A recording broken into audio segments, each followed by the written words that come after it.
Okay, this is one of my absolute favorite chapters. It's called Triple Toe Creek, Crawford County, Kansas, October 6th, 1917. So we have now gone back in time to that 1917, and this is the story that Miss Sadie has conjured up. So 1917, almost 20 years before the Great Depression and the Dust Bowl, at the time of beginnings of World War I for the United States. And Crawford County is a county in southeastern Kansas, very near the Oklahoma border. In fact, you see some Kansas license plates around town. If you see a little CR on the back of the Kansas license plate, it's in a little sticker in one corner, that means they live in Crawford County, Kansas. So remember that, CR on the Kansas plate. Okay. Jinx watched the ground rush by in the late afternoon light. He jumped from enough boxcars to know that the jumping was easy. It was the landing that could present a problem. Figuring that the cottonwoods along the creek would be as good a place as any to hide out for a while, he grabbed his pack and leaped. Now, who does that sound like from earlier in the story? Who else leaped off a train? That sounds like our dear friend, Miss Manifest. Abilene, that's right. She also jumped off a train. Unfortunately, he saw the ravine from midair. Rolling and tumbling, he tried to keep his pack up so it wouldn't bang on the ground like every other part of him. Finally, he stopped, then listened. He heard a girl's voice just ahead. "Ned Gillen, you have only one thing on your mind. If I'd known why you brought me out here, why, I'm a lady and I'll have no part of it. And maybe you should find someone else to take to the homecoming dance." Well, sounds like you've said that once or twice before.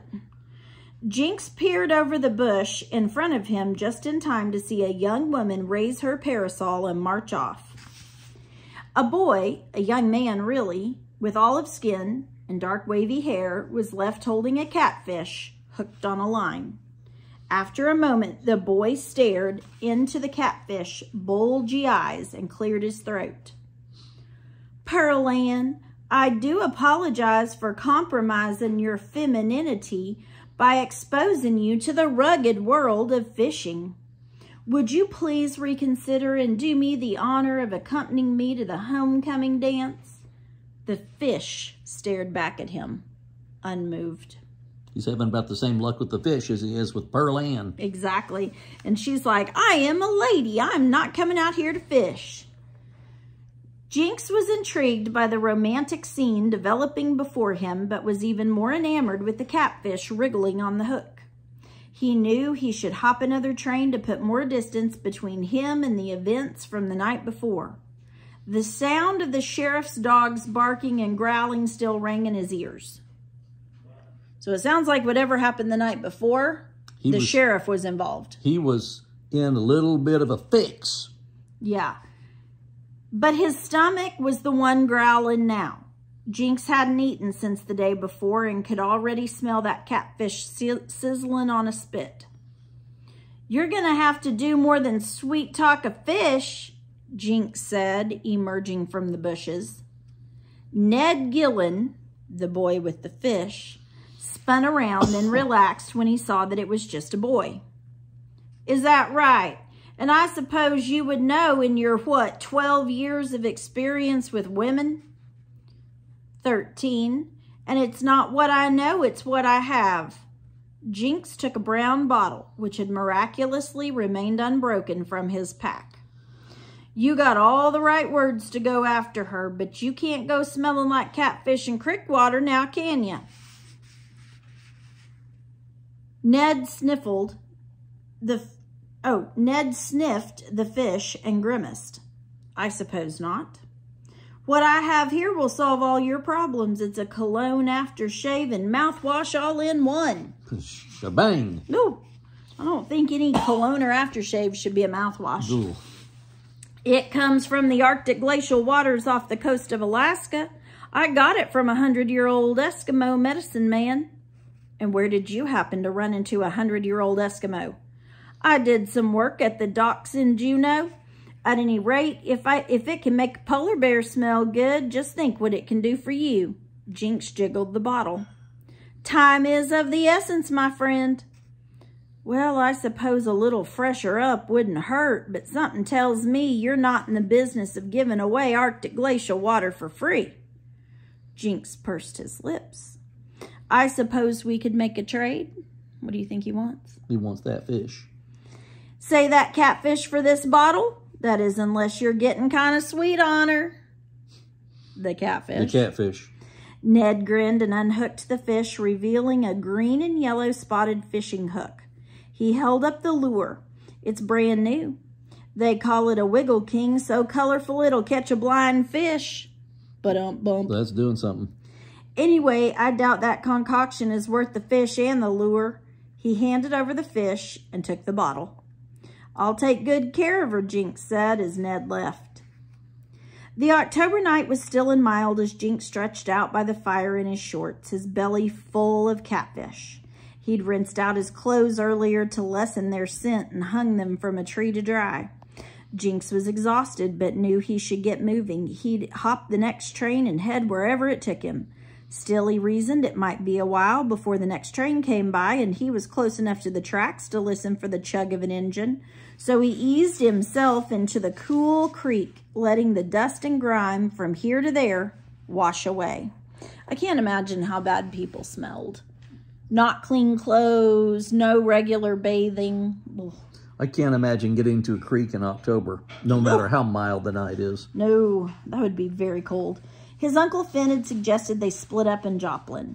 They'd be harder to track if they were separate. Maybe that was the best thing to come out of the whole mess. Even on the run, Jinx felt a sense of freedom, and for the first time he felt like he could make a fresh start. Still, it was hard to make a fresh start when there was a dead body in your past. The shadow knows. We now know that he was with his Uncle Finn. They're on the run. They've split up so they're harder to track, and there's a dead body involved. And his uncle's name is Finn, and his name is Jinx. That's right. Interesting duo. It had been an accident, but Finn had said that no sheriff would believe that, and his dogs wouldn't care. Jinx leaned back in the water, letting the creek flow through his hair and between his fingers. The current gently pulled him and he gave in to it. Maybe he'd go to Denver or San Francisco, someplace where no one would notice a kid on the run, someplace even his Uncle Finn couldn't find him. But the blissful thought vanished as a figure splashed nearby. Cussing and muttering, someone was frantically scrubbing his hair and face. Uh-oh. It was that fella Ned.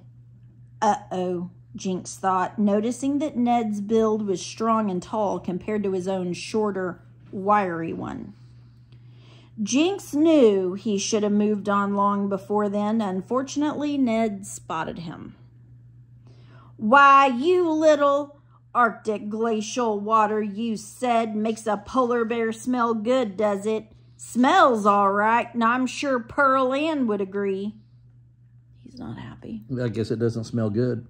Before Jinx could retreat, Ned had him by the arm and looked about to drown him or punch him or both. And then a gunshot went off and both boys froze. Get your clothes and come with me, Ned said. To his own surprise, Jinx obeyed. But when he went back to the tree where he'd hung his clothes, they were gone. Only his shoes and the socks stuffed in them were left. He ran back to catch up with Ned, who was also dressed in dripping shorts and holding only his shoes. They must have taken our clothes, Ned said. Come on. Whoops and hollers filled the night. Jinx followed Ned about 30 yards up the creek. The two crouched low to the creek bed, still dripping and bare. As they peeked over the bank, heat from a bonfire struck them like a train. They saw greetings being passed from one man to the next. Hands were shaken and backs were slapped. Everything was brother this and brother that. Like Brother Jim, Brother John, Brother Billy Bob. It could have been a church meeting because a lot of churches say brother so-and-so, sister so-and-so. If not for the white hoods and cloaks. The scene made Jinx shiver. Okay. So these men that they've come upon are members of the Ku Klux Klan. And at this time, the Klan was very active, especially in certain rural areas, such as where this is taking place. And the Klan did not like anyone that was different than them. It was an organization of men, not women, and it was all white men. Mm-hmm. And they did not like people of color. They threatened them. You might have seen images, especially in books about like Martin Luther King, where they like threw flaming bottles into his window and things like that to try to scare them into moving. They did not like people of color. They did not like immigrants from other countries. They didn't like Catholics. They didn't like Catholics. They didn't like anyone who didn't look like them, have the same religion as them, and come from the same place as them. Right. So they're having a meeting of the Klan, and they have come upon this. They're using our clothes for kindling. Ned pointed to the bonfire. A hooded figure tossed their shirts into the crackling blaze while another one laughed. Why would they want to burn our clothes? They're drunk and they're mean. That's a dangerous combination. Ned pulled Jinx away from the bank. Let's get out of here. Besides, I still have a debt to settle with you. Now, what they're describing is they wore long white robes and they wore hoods over their heads and faces so that it concealed their identity. So they didn't really want to be easily recognized. And it also looked scary if you saw a whole group of them coming towards you. True. But who are they? And why do they wear sheets and hoods? Jinx whispered. He'd already caught a whiff of Ned's glacial scent and was in no hurry to settle that debt. The so-called glacial water smelled one way in the bottle, but a lot different once it hit a person's skin. But usually Jinx was long gone by then. So it sounds like he's pulled this trick before. I believe he has. Ned looked at Jinx like he was born yesterday. Geez, kid, you've been in Alaska too long. They call themselves the Ku Klux Klan, and they hate pretty much everyone who isn't like them. If you have the wrong color, religion, or birthplace, they don't like you. Around here, it's mostly foreigners they hate. Ned's face flushed with anger. They wear hoods because they don't want anyone to know who they are. Like the one with the crooked arm who threw the clothes in the fire, well, that's Buster Holt. He's a knacker, a fella who carts off dead animals. Boy, next time I think I have a hard job. At least I'm not a guy they call to haul off dead animals. The knacker. He hates foreigners, but he doesn't mind taking their money to pick up their dead cows and horses. The other one laughing like a girl, well, that's Elroy Nab. He's one of the bosses at the mine, and if his wife found out he was here drinking and carousing, well, let's just say Mrs. Nab is wicked with a rolling pin. Uh-oh, I think she would get after him with the rolling pin. She'd be popping him upside the head. That's right, saying, what's wrong with you? So even though they're wearing disguises, they're not doing any good because this is a small community, and he recognized him by his crooked arm. They recognized him by his girly laugh. It's not like they were really fooling anyone. Let's ask Ms. Laz right now. What's it like to grow up in a small community? Everybody knows everybody else. And I grew up in a town that had maybe 1,500 people. Tulsa has... $750,000 if you include Broken Arrow and Owasso. If you include Broken Arrow and Owasso. And even in Tulsa, everywhere I go, if I just run in somewhere with no makeup or something and I'll be like, oh, I won't see anyone I know, I still see people I know everywhere I go. And it's a city. It's a smaller city. It's not like New York or Chicago, but it's still a city. Imagine if you only had 1,500 people in your whole town, you knew everybody. Tain't no secrets in the small town. No, everybody knows everyone's business. And they enjoy being up in that business, too. Yeah, they do. Okay, just then, 2 other men stepped away from the fire and took off their hoods. Who are those 2? Jinx asked, his eyes wide. And how come they took off their hoods? Well, the big one's Arthur Devlin. He's the Grand Knight. What's the Grand Knight? He's the boss of this crowd. And he owns the mine. Therefore, he's the boss of this crowd. Correct. The other one is his pit boss, Lester Burton. So Second it's like boss. his manager. Yeah, lieutenant. Ned answered, his voice charged with anger. Devlin doesn't care who sees him because he doesn't have to answer to anybody. Because he's the boss of them. They all answer to him. Around here, highlight this. Whoever owns the mine pretty much owns the town. Now, where I grew up, it wasn't a mine. There were mines, and my grandpa worked in a mine. But by the time I grew up in this town, the mines were no longer. They were shut down. But there was a glass plant where they manufactured glass. Like dishes. Yeah, like, and pop bottles back when they were glass. They would manufacture those. But the point is, whoever owned the glass plant owned the town, because that was really the only place to get like a really good paying job.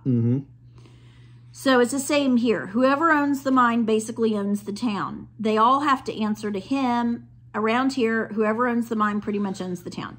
Everybody has to come crawling to him. His mine, his company store. And believe me, with his wages and his prices, he makes sure you stay on your knees. Highlight that.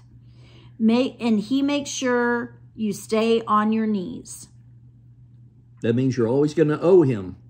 So basically the way this worked is they got paid a little bit of money, but then most of their pay came in the form of a voucher to spend at the company store, which he also owns.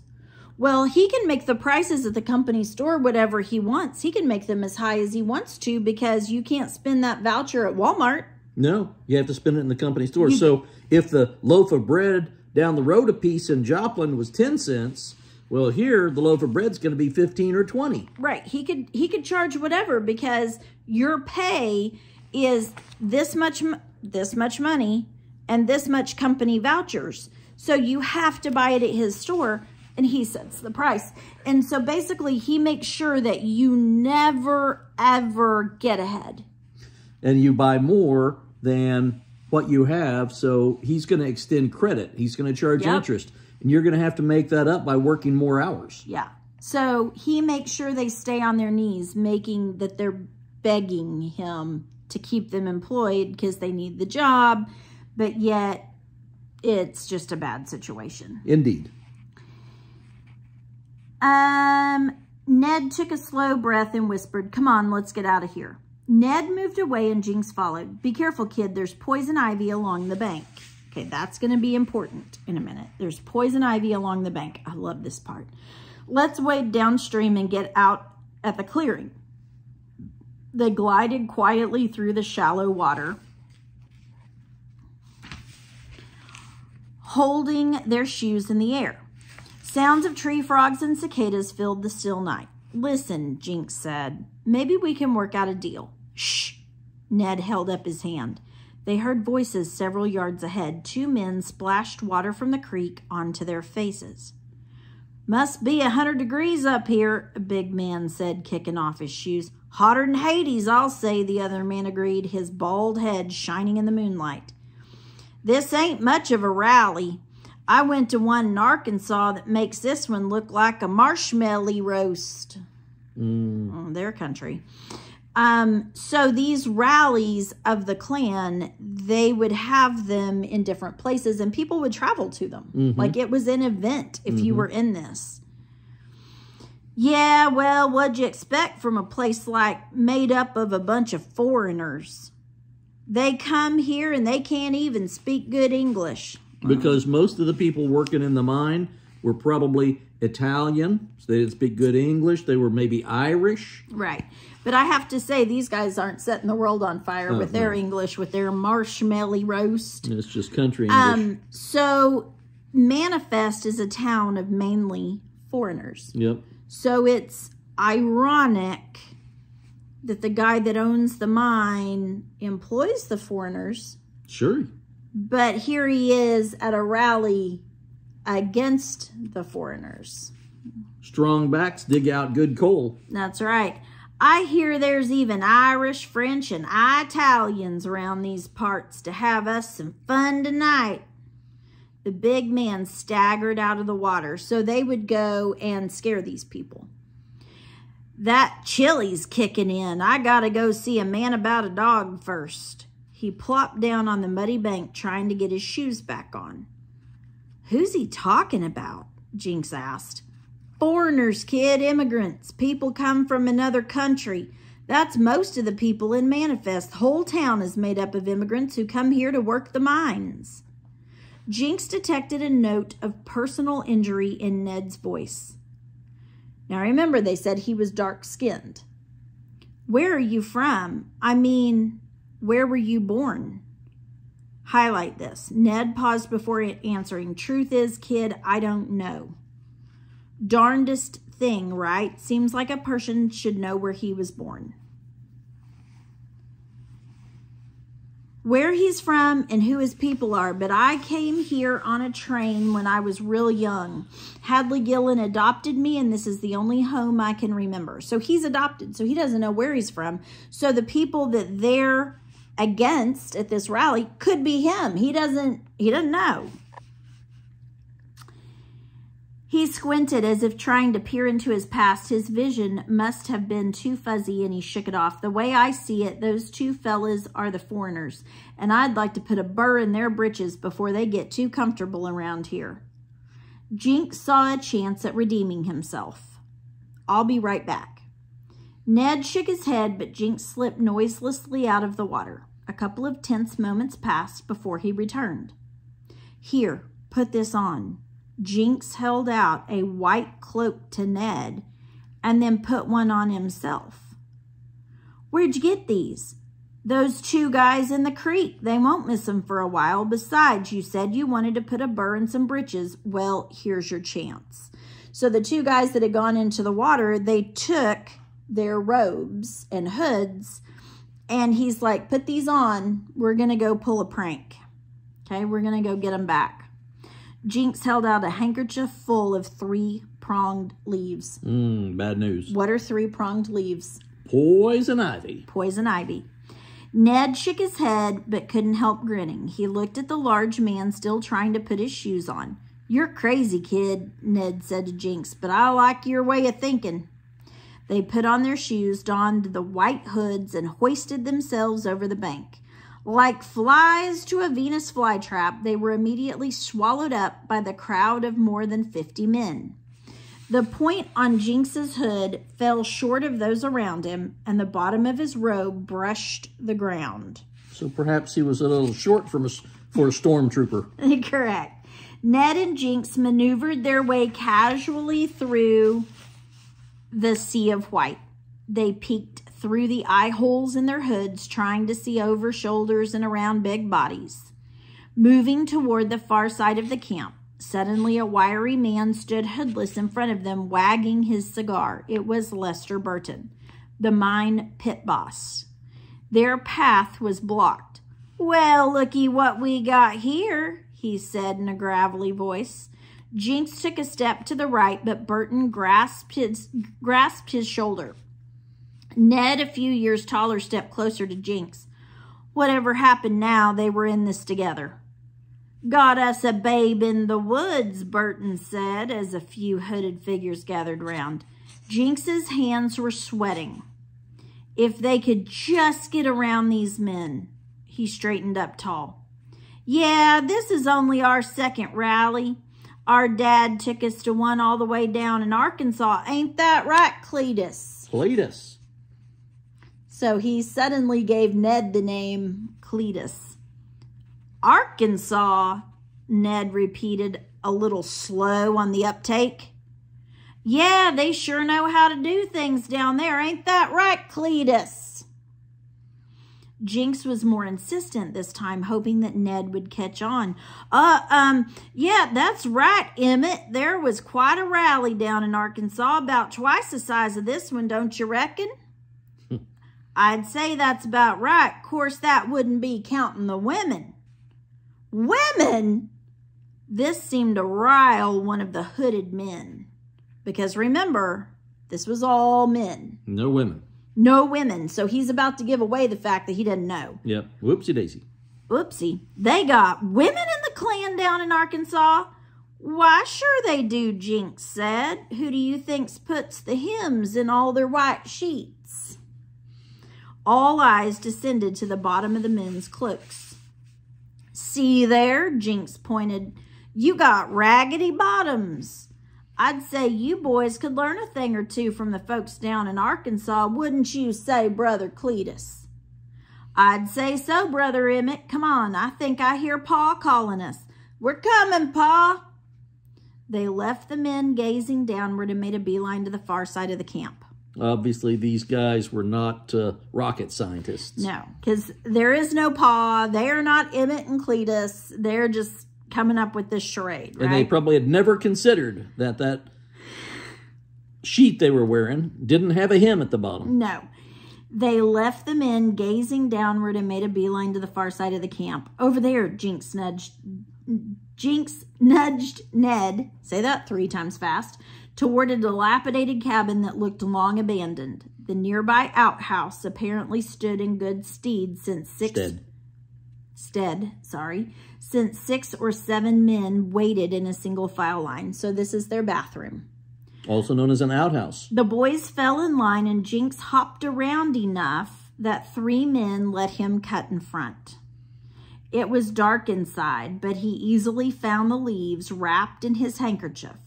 Making appropriate grunts and sighs to make it sound like he was going to the bathroom, he grabbed a stack of newspaper scraps, which was their toilet paper. Often was the Sears catalog. And dropped them into the open hole. Careful not to touch the leaves, he left them in place of the newspaper. No. Remembering a well-known rhyme, ivy on the vine, 2 leaves on the stem are fine, but pick up one with 3 and itching you will be. So he has replaced their toilet paper with poison ivy. That won't be good. That is not going to be good. And it's dark, so they can't see what they're picking up. They just know they're picking up something to wipe with. It's no bueno. Come on, son, we're backed up out here, came a holler from outside. Yeah, we're backed up something fierce, Ned yelled. Jinx opened the door. Well, I guess leaves'll do in a pinch, but can't you boys afford any newspaper or something? So he's telling them there's leaves in there to wipe with. Let's go, Cletus. The boys sauntered away, Jinx yelling over his shoulder, Hey, they got toilet paper in Arkansas. He really liked to rub a little salt in that wound. I love that one. So what do y'all suppose happened? Pull a big old trick on some really despicable people. Well, tomorrow the despicable people will wish they had newspaper. Correct.